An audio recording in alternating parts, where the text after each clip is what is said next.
جاءتهم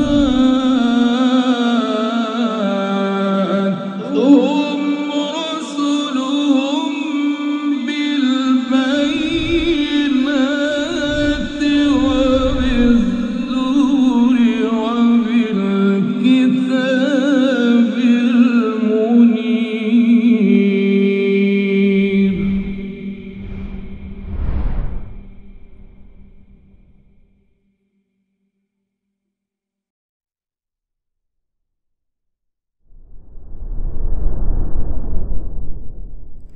Assalamualaikum warahmatullahi wabarakatuh.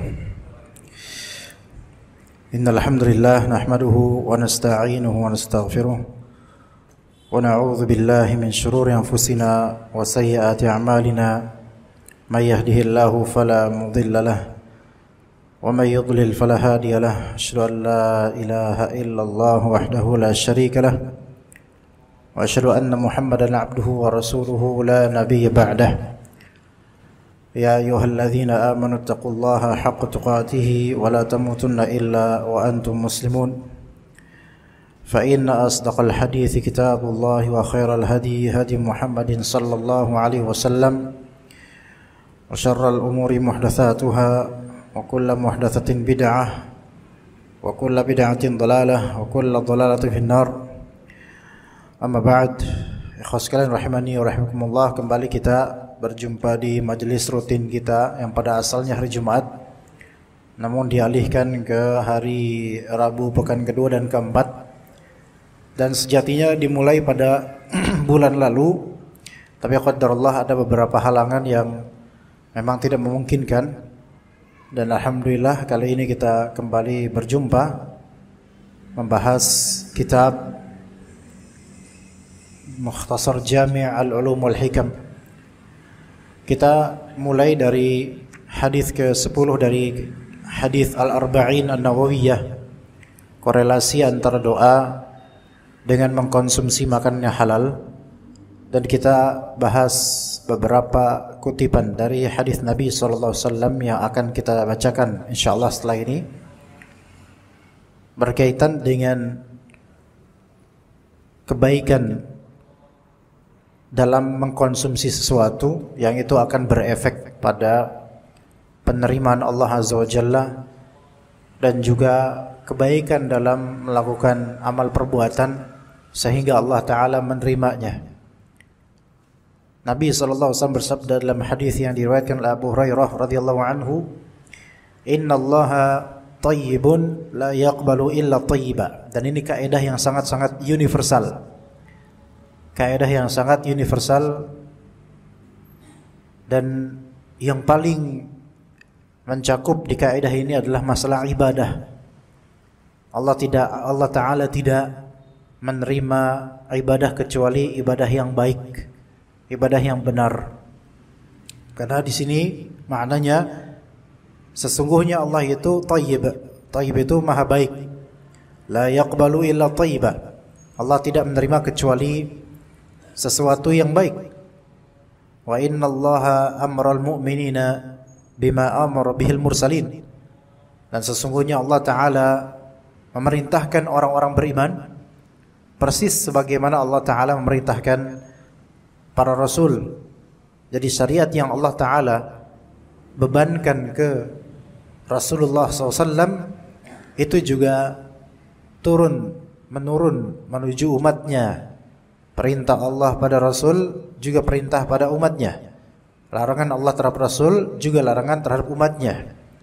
Faqal, maka Allah Ta'ala berfirman dalam surat Al-Baqarah, surat Al-Mu'minun ayat 51, "Ya ayyuhar rusulu kulu minat tayyibati wa'malu salihan inni bima ta'maluna alim."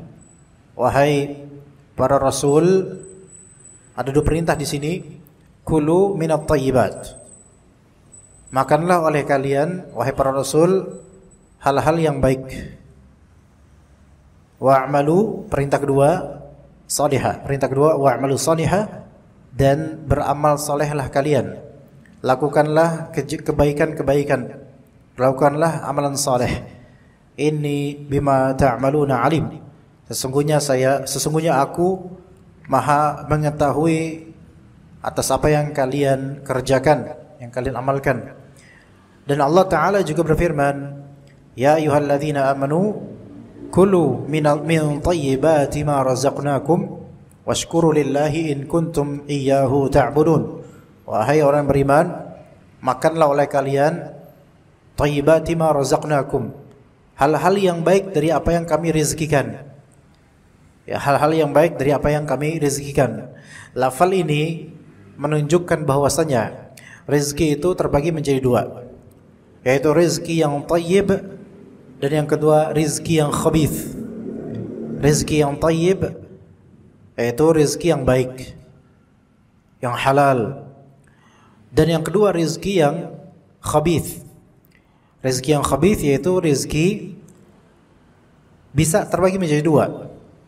Sebagian fuqaha memaknai rezeki yang khabith ada dua macam, yaitu rezeki yang dimakruhkan atau yang kedua rezeki yang diharamkan. Ya, jadi ada rizq makruh dan ada rizq yang haram. Ya, rezeki yang makruh dan ada rezeki yang haram. Di antara yang dimakruhkan oleh sebagian fuqaha, sebagaimana kata Nabi SAW, bahwasanya penghasilan dari hijamah, yaitu bekam, itu khabith. Khabith. Sebagian fuqaha menafsirkan atau memaknai khabith di sini makruh, penghasilan dari bekam. Ulama lainnya bahkan memaknai khabith di sini haram. Wallahu a'lam, mudah-mudahan tidak sampai derajat haram. Karena dalam redaksi lain atau dalam riwayat lain, dalam suatu riwayat Imam Ahmad walaupun suatu saat seperti melarang adanya penghasilan dari hijamah, tetapi beliau juga pernah memberikan mukafaah atau reward terhadap tukang bekam. Ya. Maka wallahu a'lam, khabith itu bisa kadang dimaknai sesuatu yang rendah. Khabith kadang-kadang bisa dimaknai sesuatu yang rendah. Dan khabith pada umumnya dimaknai sesuatu yang haram atau najis.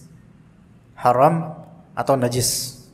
Jadi khabith kadang dimaknai apa? Dani, yaitu rendah. Rendahan. Ya. Kata Allah Azza wa Jalla, wala tayammamul khabitha, dan janganlah kalian menafkahi, memberikan sesuatu yang khabith. Yang mana kalau kalian diberikan hal yang khabith itu, walaupun boleh, maka kalian akan menerimanya sambil illa antuk midhufi. Kalian sambil memicingkan mata karena rendahnya pemberian yang diberikan oleh orang kepada kita. Nah, khabith di sini maknanya bukan apa? Bukan haram. Tapi khabith di sini maknanya dani, rendah. Ya. Maka rezeki itu ada yang thayyib. Thayyib itu adalah yang mubah, yang halal. Dan rizki yang khabith bisa bermakna rizki yang rendahan atau bisa bermakna rizki yang haram. Ya, yang rendahan atau yang haram. Tayyib. Kulu min thayyibati ma razaqnakum.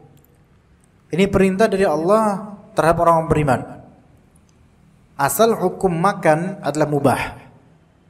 Tapi dengan sifat thayyibat di sini, maka diikat kemubahan itu harus pada apa? Harus pada rezeki yang baik. Jadi perintah ini dimaksudkan mubah, boleh makan, tapi dibolehkan atau diizinkan dalam syariat ditakyid atau diikat dengan thayyibat ma razaqnakum, yaitu hal-hal yang baik dari apa yang kami rezekikan. Washkuru lillah, perintah kedua, bersyukurlah kalian kepada Allah Azza wa Jalla. In kuntum iyyahu ta'budun, jika kalian hanya menyembah kepada Allah Azza wa Jalla. Thumma dzakara ar-rajula yutilu as-safar. Kemudian disebutlah ada seorang pria yutilu as-safar, yaitu berpergian jauh. Jadi safar itu ada dua macam. Safar yang qasir dan safar yang tawil. Safar ada dua macam. Safar yang qasir dan safar yang tawil. Dan kedua-duanya mencakup hukum safar. Tetapi perbedaannya, safar yang tawil di sini memberikan effort, membutuhkan effort usaha yang lebih, tawakal yang lebih. Sehingga indikasinya di sini, seseorang ketika safar semakin jauh jaraknya, maka semakin terwujud sebab pengkabulan doa. Maka safar itu termasuk di antara faktor terkabulnya doa. Semakin tawil, semakin panjang jarak safar tersebut, maka semakin terwujud pengkabulan doa oleh Allah Azza wa Jalla. Yutilus safar Ash'ath aghbar, yang mana pria ini pakaiannya atau berambut ash'ath, acak-acakan karena safar, sehingga tidak terurus, tidak seperti ketika di rumah bermukim. Ash'ath, tidak terawat rambutnya. Aghbar, dan badannya berdebu, bajunya berdebu, lecek dan semisalnya. Karena itu konsekuensi safar pada saat itu. Artinya orang ini safar jauh dan telah mengalami hal-hal yang tidak mengenakan pada dirinya, keletihan, ketidakterurusan tubuh dan pakaian. Kemudian yamuddu yadayhi ila sama, mengangkat kedua tangannya menuju langit.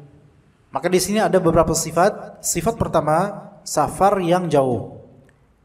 Sifat pengkabulan doa, sifat faktor pengkabulan doa, safar yang jauh. Kedua, rambut yang tidak terurus karena panjangnya safar. Ketiga, pakaian yang kusam berdebu karena panjangnya safar. Keempat, mengangkat tangan ke langit, menengadahkan tangan ke langit termasuk sebab pengkabulan doa. Kemudian berkata dia, ya Rabb, wahai Tuhanku, wahai Tuhanku.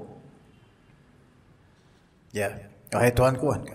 Dan ini menyebut nama Allah Azza wa Jalla, nama yang diantara nama-nama yang paling agung, Rabb.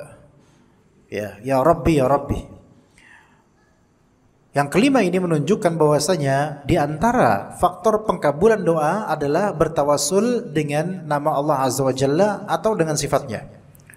Baik tawassul itu dengan cara menyebutkan nama Allah, ya Rahman, ya Rabb, ya Allah, Allahumma, Rabbi, Rabbana, ya Hayyu ya Qayyum, terus ya Dzal Jalali wal Ikram, ya Ghafur, ya Rahim, dan seterusnya, dan menyebut nama-nama Allah Azza wa Jalla. Atau tawassul dengan menyebut sifat Allah Azza wa Jalla, bukan menyeru sifat Allah, bedakan. Menyeru nama Allah itu tawassul, termasuk tawassul. Tapi menyeru sifat Allah itu tidak boleh. Ya. Menyeru, memanggil nama Allah itu bentuk tawassul dalam doa. Tapi memanggil atau menyeru sifat Allah bukan termasuk tawassul. Saya kasih contoh. Ketika kita katakan ya Rahman, berarti kan kita wahai yang maha pengasih. Tapi ketika kita katakan ya Rahmah, wahai sifat kasih Allah, tidak sah sebagai tawassul, bahkan enggak boleh. Sebagaimana disebutkan oleh Syekh Muhammad bin Shalih Al-Utsaimin dalam Syarah Al-Qawaid Al-Muthlah. Ini perbedaan antara nida'ul ism dengan nida'ul sifah. Menyeru nama Allah dengan macam nama Allah Azza wa Jalla yang banyak itu sesuatu yang sangat baik, dianjurkan. Walillahil asmaul husna fad'uuhu biha. Dan milik Allah lah asma al-husna, nama-nama Allah yang terindah, terbaik.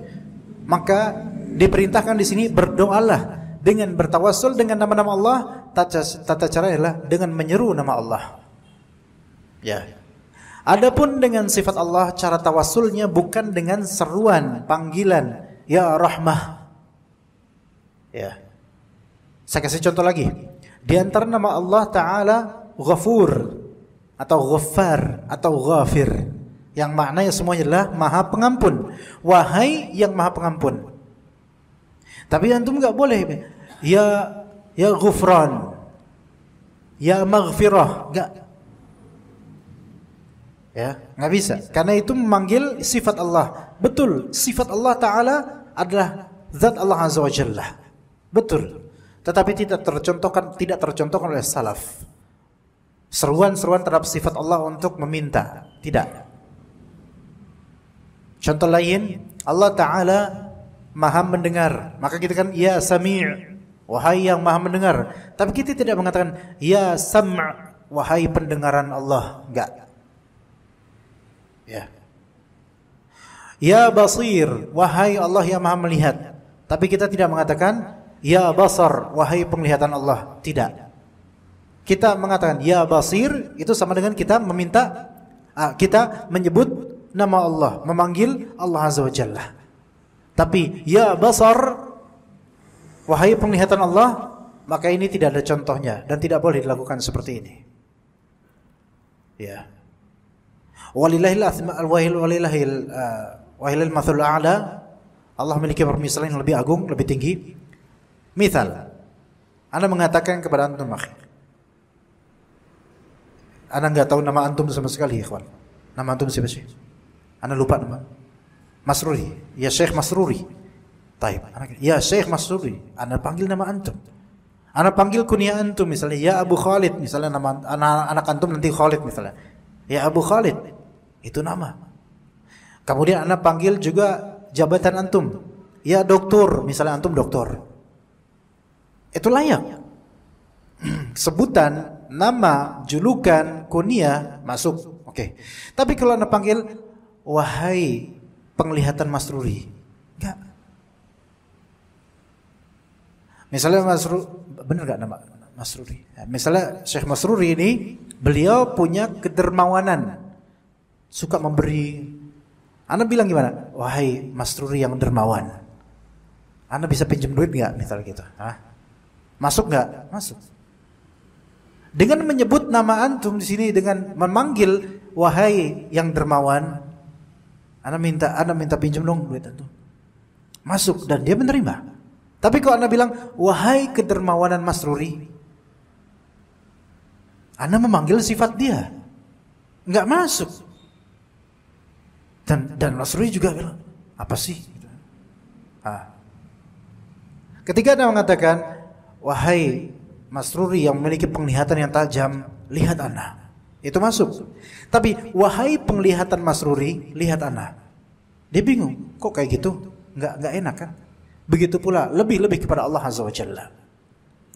Lalu bagaimana caranya bertawassul dengan nama Allah, dengan sifat Allah? Maka sebutlah dengan saya kasih contoh, ya Hayyu ya Qayyum bi rahmatika astaghith. Ya Hayyu ya Qayyum memanggil nama Allah Al-Hayy, Maha hidup, Al-Qayyum Maha mengurusi seluruh makhluknya. Oke, itu.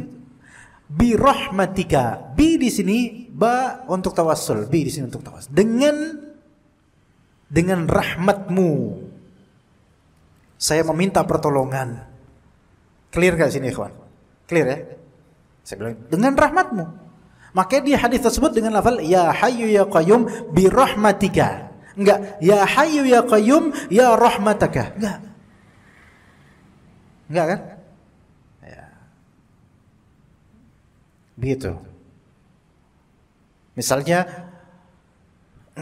a'udzu biridhaka. Misalnya saya mohon perlindungan, atau a'udzu bi'izzatika. Saya memohon perlindungan dengan keperkasaanmu ya Allah. Ya bisa. Dengan keperkasaanmu ya Allah, dengan keperkasaanmu tawasul dengan sifat keperkasaannya Allah. Ya Allah, dengan ini namanya memanggil, menyeru nama Allah Azza wa Jalla. Ya, itu bedanya. Dan di sini orang ini bertawasul dengan nama Allah, ya Rabb, ya Rabb.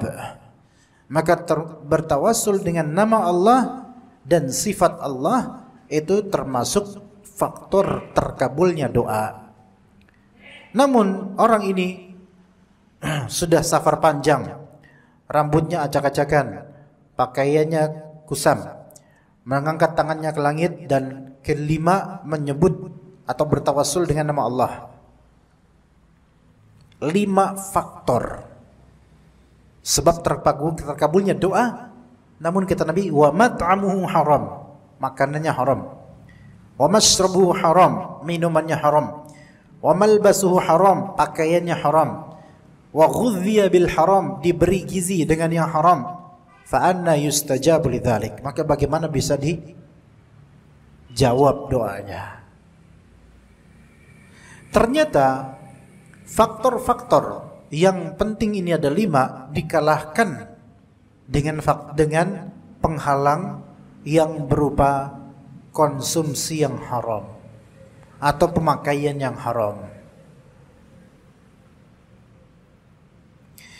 Dilihat di sini mat'am makanan, masyrab minuman, malbas pakaian dikenakan. Ghudhiya bil haram yaitu yang masuk ke tubuhnya. Ghudhiya gizi, energi dia tuh berasal dari yang haram. Enggak dikabulkan doanya. Dan sepertinya Allah alam ini hanya di antara contoh makanan, minuman, pakaian.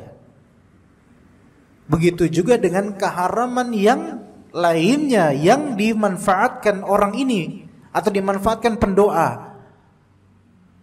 Rumah haram. Ingat, rumah haram yang dimaksud di sini adalah rumah yang memang bukan haknya. Ya. Rumah yang memang bukan haknya. Faham gak bedanya sini? Kalau ada seseorang misalnya dia melakukan akad pembelian rumah dengan KPR ribawi.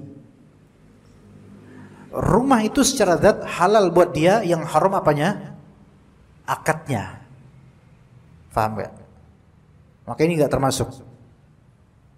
Tapi kalau dia mendapatkan uang korupsi, uang panas, dengan uang itu dia membeli rumah, rumahnya haram.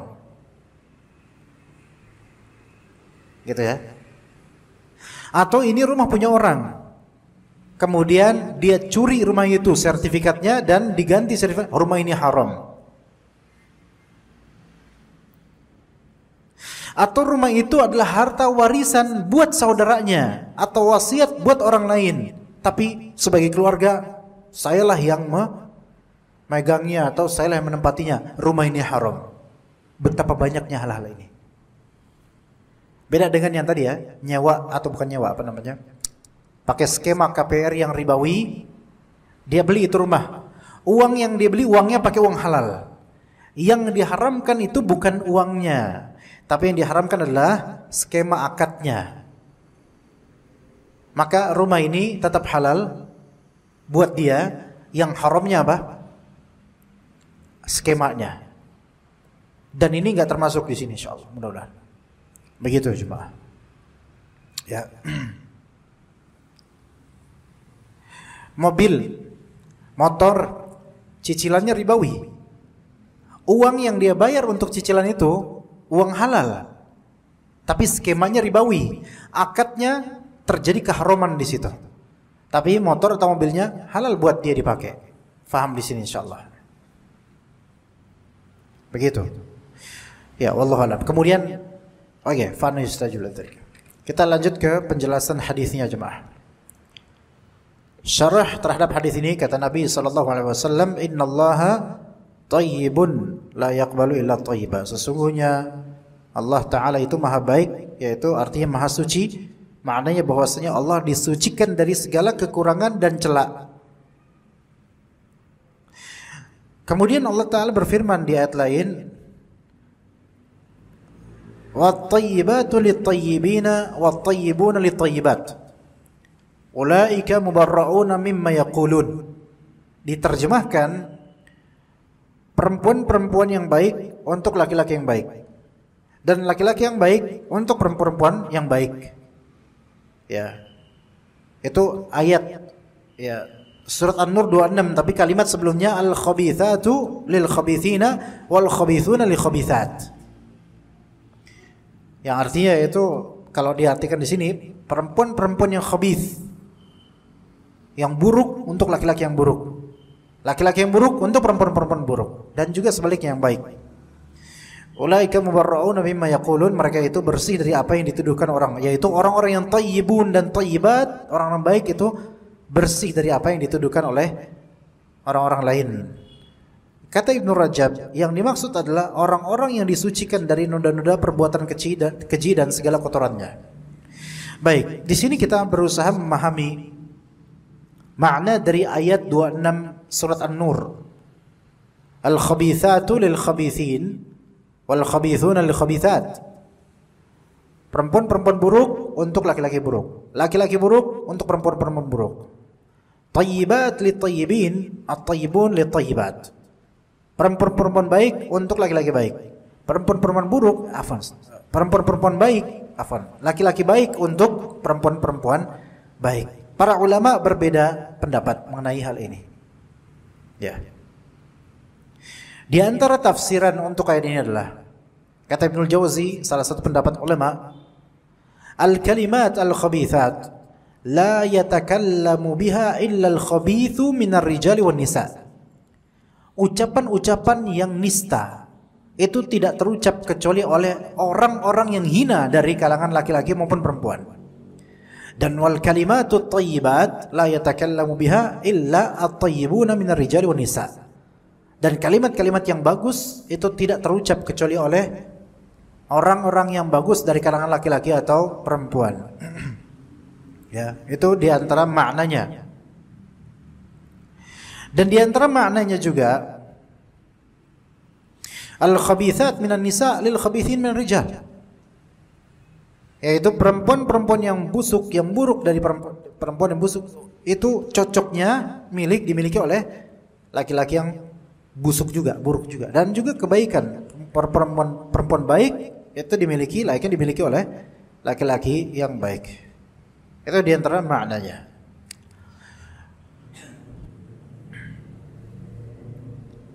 Lalu bagaimana dengan kenyataan? Sebagian perempuan yang baik ternyata berjodoh dengan laki-laki yang buruk, busuk akhlaknya, agamanya, dan juga atau sebaliknya. Sebagian laki-laki yang baik ternyata berjodoh dengan perempuan yang busuk, buruk. Apakah itu melanggar ayat ini? Tidak. Di sini tidak ada kontradiksi antara kenyataan di sebagian lapangan dengan ayat Al-Quran. Karena ayat Al-Quran menyatakan keberhakan, bukan menyatakan kepastian terjadi, tapi menyatakan keberhakan. Artinya perempuan yang buruk itu lebih berhak dipertemukan dengan laki-laki yang buruk juga, dan seterusnya dari 4 macam cabang itu. Dan ketiga, ternyata berjodoh dengan yang buruk padahal laki-laki itu baik, atau sebaliknya laki-laki itu buruk berjodoh pada perempuan yang baik, atau gimana sebaliknya, enggak matching gitu dari segi kebaikan dan keburukan. Selama memenuhi syarat sah nikah, maka sah nikahnya. Ayat ini bukan menghapus atau bukan membatalkan keabsahan pernikahan yang tidak sekufu, bukan. Ayat ini hanya menjelaskan keberhakan laki-laki dan perempuan ditemukan dalam keadaan seperti apa. Yang buruk ya temuin aja yang buruk, lebih pantas. Ya. Sehingga para wali untuk perempuan, para wali untuk gadis atau janda hendaknya menjodohkan putrinya dengan yang sesuai dengannya. Maksudnya sesuai dengannya, kalau putri yang salihah, maka pertemukan dengan laki-laki yang saleh. Lalu bagaimana kalau perempuan ini rusak? Maksudnya rusak akhlaknya. Apakah juga kemudian dipertemukan dengan laki-laki yang rusak akhlaknya? Yang sahih tidak boleh. Tidak boleh kita punya anak, na'udzubillah min dzalik, seorang bapak punya putri yang rusak akhlaknya. Lalu bapak itu, karena dia udah rusak ya udah pertemuin aja dengan laki-laki yang rusak juga. Enggak. Tidak. Ya. Didik itu putrinya, atau carilah suami yang siap mendidiknya. Bukan malah dipertemukan dengan laki-laki yang rusak juga. Seorang bapak wali bertanggung jawab atas putrinya yang gadis. Kalau yang janda maka dikembalikan kepada keputusan janda itu. Dia mau sama yang mana? Ya begitu. Jadi dalam masalah pernikahan yang perlu meninjau jodoh sekufu itu adalah dari pihak perempuan. Yang perlu meninjau jodoh sekufu atau lebih dari kufu itu dari pihak perempuan, baik dari perempuannya atau walinya atau keluarganya. Ya, kufu itu artinya strata keagamaan, bukan strata. Kufu itu artinya sebanding, searah. Kufu itu ada 4 macam yang disebutkan oleh Rasulullah SAW. Ya. Bisa dari segi materi harta, bisa dari segi fisik, kecantikan atau ketampanan, bisa dari segi sekufu dalam segi keluarga. Bahkan sebagian ulama menambahkan beberapa kafaah atau kufu ini, sekufu dari arti penghasilan, pekerjaan. Namun dari semua itu yang disepakati harus sekufu dari segi din, keagamaan. Masuk keagamaan di sini akhlak. Makanya dalam hadis Nabi SAW, jika datang seorang pria yang kalian ridhoi akhlaknya melamar anak kalian, maka terimalah. Kalau nggak terima ditakutkan apa? Terjadi fitnah. Nah, ini berarti pihak perempuan lah, baik perempuannya atau keluarganya atau walinya, yang meninjau calon suaminya ini harus sekufu. Harus sekufu. Dari segi apa? Din, akhlak.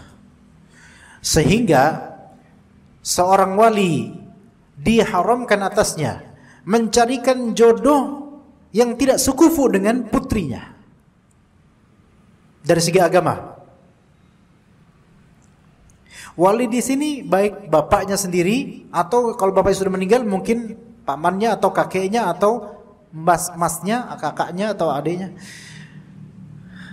Ketika seorang wali memaksa putrinya atau perempuannya untuk menikah dengan pilihan wali, namun dilihat pilihannya ini laki-laki yang khabith, sementara si perempuan ini thayyibat, baik, dijodohkan oleh walinya dengan laki-laki yang kufu di bawah dari segi agama ya. Maka si perempuan ini baik janda atau putri atau gadis boleh menolak, hak dia menolak.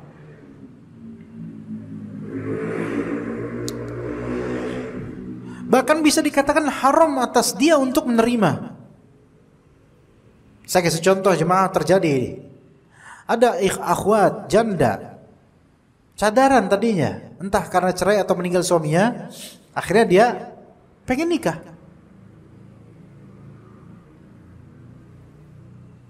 Namun pada akhirnya nikah dengan laki-laki yang nggak ngaji, nggak ngerti agama, tapi punya harta karena janda ini punya anak dan dia butuh harta. Akhirnya menikah. Sah nggak pernikahannya? Sah kalau emang si janda ini memang mau, ya udah sah, sah. Tapi dia telah mengkhianati dirinya sebenarnya.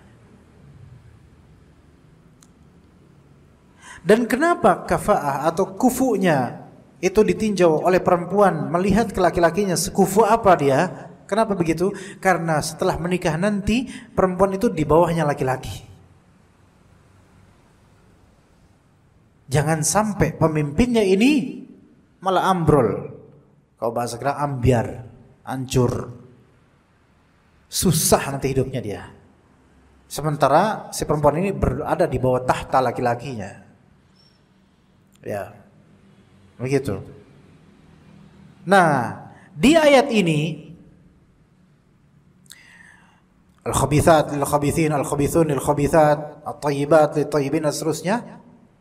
Memang ini statement yang menunjukkan keberhakan, tapi ada isyarat di sini perintah. bahwasanya orang-orang baik jangan dimatchingkan, dijodohkan dengan orang-orang buruk dari segi agama dan akhlak. Nah, kadang-kadang perempuan, gadis terutama, tidak bisa melihat laki-laki memang baik atau buruk. Ketika dia kepincut, dah fall in love, gak bisa melihat. Makanya butuh wali yang bisa melihat, laki-laki yang bisa melihat. Ini gak bener nih laki-laki, kamu jangan sama dia. Tapi dia ini, gak gitu, zahirnya saja. Saya tahu dari kabar orang ini, dicegah. Ya, begitu. Taib. Itu makna wat-thayyibat lit-thayyibin wat-thayyibuna lit-thayyibat. Jadi ketika ternyata laki-laki baik ternyata berjodoh dengan perempuan yang buruk atau sebaliknya dan seterusnya, itu tidak sesuai dengan ayat memang dari segi kematchingan, tapi pernikahan tetap sah selama syarat sah nikah itu terwujud. Nanti tinggal pilihan, apakah mau lanjut bersabar dan mendidik atau tidak, gitu. Ya, itu nanti pilihan, kasusnya case per case. Ya. Tapi di makna lain, tafsiran lain, bahwasanya ini berkaitan dengan kalimat yang baik itu hanya keluar dari laki atau perempuan yang baik. Sabda Nabi SAW, la yaqbalu illa thayyibah. Allah Ta'ala tidak menerima kecuali yang baik. Maksudnya bahwasanya Allah tidak menerima sedekah-sedekah kecuali dari hasil yang baik lagi halal. Sedekah, sedekah. Ya, sedekah masuk ke dalamnya sedekah wajibah atau sedekah sunnah mustahabbah. Ya. Sedekah wajibah diantaranya zakat. Sedekah wajibah diantaranya zakat. Termasuk sedekah wajibah juga diantaranya nafkah. Nafkah anak istri. Itu sedekah wajibah.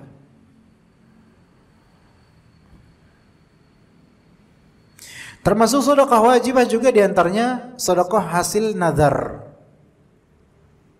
Dia nazar, kalau saya berhasil menikahi fulanah, maka saya bernazar akan sedekah pada orang fakir miskin 50 orang, satu orang 500.000. Aslinya ini gak wajib, tapi karena dia bernazar, wajib. Itu semua sedekah wajibah.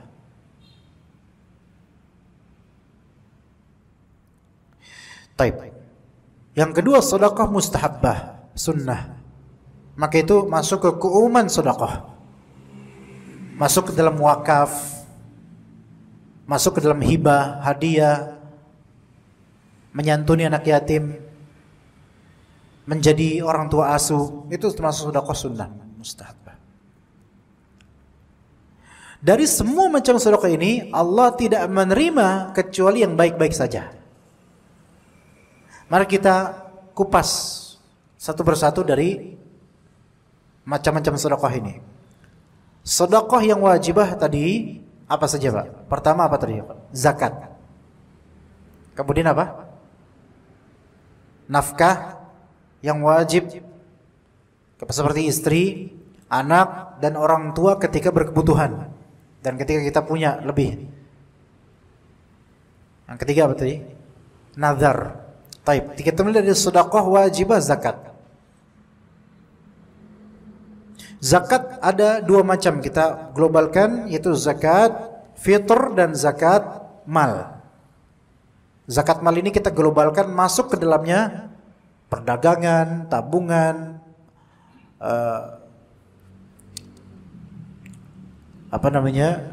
penghasilan pertanian, peternakan, itu semua.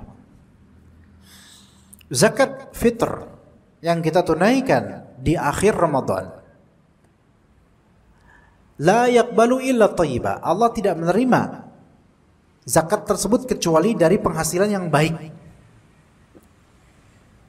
Maka kalau kita kepala keluarga bertanggung jawab untuk menzakati semua anggota keluarga kita, istri dan anak-anak kita, tapi pakai duit haram, tidak sah zakatnya. La yaqbalu illa thayyibah, karena ini uang tidak thayyib. Oke. Lah terus ini uang haram ini buat apa dong? Dibersihkan. Diberikan ke fakir miskin bukan sebagai sedekah, tapi sebagai membersihkan harta kita. Itu nggak bisa dijadikan sedekah harta haram itu. Itu zakat mal, zakat fitr. Sekarang zakat mal. Zakat mal ini kan kalau misalnya zakat emas dan perak dan zakat perdagangan harus sampai ke nisab. Kisaran 85 juta kalau sekarang ya, atau 90 juta. Ya. Kalau zakat emas misalnya, baik kita punya emasnya atau kita punya tabungan uang, dikiaskan dengan emas, bukan dengan perak, itu yang lebih sahih. Kita punya tabungan 100 juta. 100 juta tabungan. Murni uang kita. Namun 30 jutanya itu uang haram. Uang haram, uang syubhat, uang korupsi dan seterusnya. 30 jutanya. Pertanyaannya, apakah dia wajib zakat ketika itu? Enggak. Karena harta hakiki dia 70 juta saja, belum sampai nisab. Itu pun kalau sampai nisab kan masih tahun depan. Kalau dia zakat dengan 100 juta itu kan berapa berarti zakatnya? 2,5 juta. Dia zakat dengan itu tidak sah sebagai zakat. Tidak sah sebagai sedekah. Tapi apa? Sebagai pembersihan uang. Faham nggak jemaah yang saya omongin, Pak? Hah? Jemaah paham? Kok kayak nggak paham, apa emang karena kecepatan atau berat? Materi berat nggak nih, Pak? Pak, berat nggak materinya? Enggak, enak kan ya? Kalau keberatan ya saya turun ini ya. Gitu ya. Zakat perniagaan. Perdagangan maksudnya. Modal berapa? Modal antum 100 juta sekarang. 100 juta. Modal dagang nih. Untuk dagang 100 juta plek, gitu. Pakai duit pribadi. Dan 100 juta itu halal semua. Bukan uang haram, halal. Hasil warisan bapak misalnya. Dah daripada itu saya warisan dapat 100 juta, alhamdulillah saya pakai buat dagang aja dah. Alhamdulillah. Dari 100 juta ini dia pakai buat bayar kontrakan ruko 15 juta per tahun. 15 juta per tahun. Azan Pak. Azan. Berapa menit lagi? Wah, harus cepat-cepat ini. Buat inventaris 5 juta. Inventaris itu kayak etalase, gantungan, kulkas, lemari dan seterusnya, itu inventaris. Timbangan, buat bayar token, itu fasilitas inventaris. 5 juta atau 10 juta per tahun lah anggaplah. Berarti dia kan 15 juta atau 25 juta dipotong buat itu. Pertanyaan Anda, dia kemudian setahun kemudian dia zakati dari itu 2,5 juta ke fakir miskin mustahiq. Pertanyaannya coba, sah atau tidak zakatnya? Kenapa?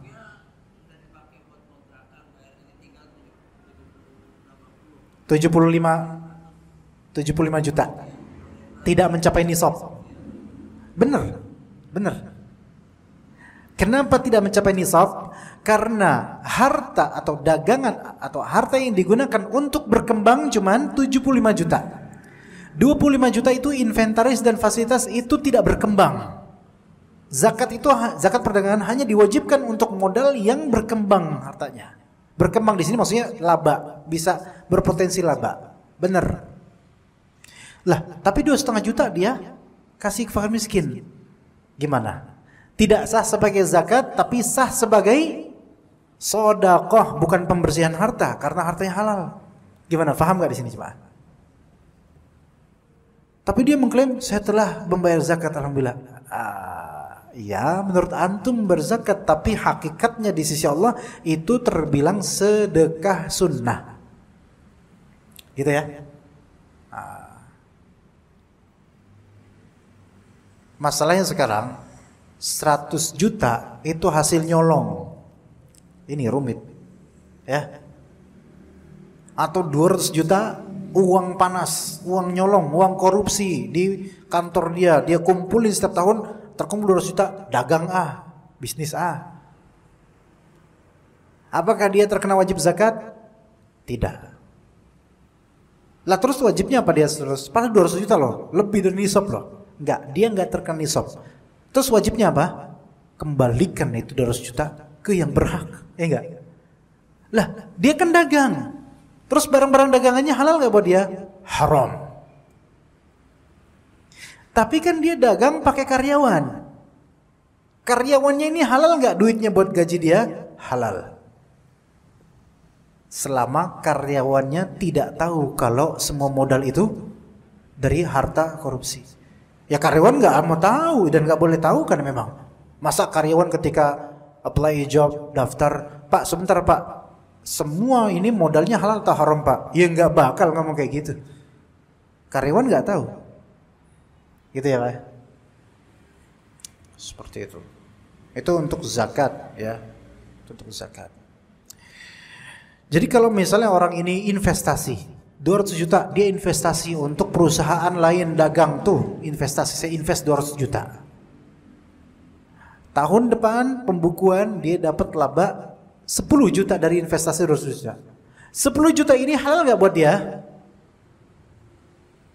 Hasil investasi, laba 1 tahun 10 juta, halal gak buat dia? Haram. Karena modal yang dia sahamkan itu modal haram. Tapi bagi pebisnisnya yang mengelola harta dia, halal nggak? Halal. Karena pebisnis ini nggak tahu kalau itu uang haramnya dia. Paham nggak di sini coba? Ya pikirin aja baik-baik lah, gitulah. Ya. Kalau saya jelasin terus capek saya, nggak habis-habis. Tapi intinya begitu. Jadi sedekah wajibah, zakat, zakat fitr, zakat mal, zakat penghasilan, zakat dan seterusnya. Termasuk nafkah anak istri, ya itu juga wajib. Kalau seseorang penghasilan murni haram, boleh nggak dia nafkahin anak istrinya itu? Nggak boleh. Itu nanti insya Allah kita bahas pada waktunya. Insya Allah kita cukup sampai sini. Tapi saya sepertinya nggak bisa lanjut ba'da isya karena dari pagi saya berselancar di dunia ini ya. Ke Tangerang, Kalibata, ke sini udah capek, Ana belum istirahat. Jadi cukup sampai sini. Sepertinya penyanyi-penyanyi ini pengen menghibur Ana dari keletihan ya. Jadi tapi dengan cara yang salah. Insyaallah kita lanjut pada pekan keempat insyaallah. Kita bertemu lagi biidznillah taala. Jazakumullahu khairan jazaa sekalirannya. Ingatkan Ana nanti kita membahas rinci lagi tentang hal ini insyaallah. Tolong ingatkan pada pekan keempat, ingetin ya. Karena insyaallah Ana lupa. Jadi tolong ingetin lagi nanti ya. Kita sallallahu ala nabiyina Muhammad wa ala alihi wa sahbihi ajma'in. Subhanakallahumma bihamdika asyhadu an la ilaha illa anta astaghfiruka wa atubu ilaik. Assalamualaikum warahmatullahi wabarakatuh.